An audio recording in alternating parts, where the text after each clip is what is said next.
তুমি এখানে কি করছো? কিছু জিনিসের থেকে দূরে যাওয়ার চেষ্টা করছি। দূরে যেতে চাইছো তো কাছে এসেছিলে কেন? সেটা আগে চেয়েছিলাম, এখন আর না। খুশি?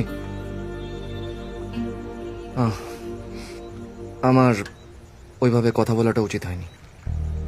I am sorry. Please stay back. কেন?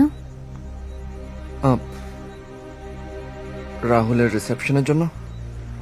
সো রিসেপশনের পরে আমি চলে যেতে পারি তো? না, আমি ওটা বলতে চাইনি। খুশি,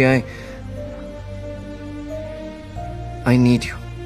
যখন আমি তোমাকে চেয়েছিলাম তুমি কোথায় ছিলে? 6 years, not a single phone call, not a single message. তাও আমি তোমার কাছে চলে এসেছি। আর তুমি কি বললে? আমি ক্যালকুলেট করে ভালোবাসি।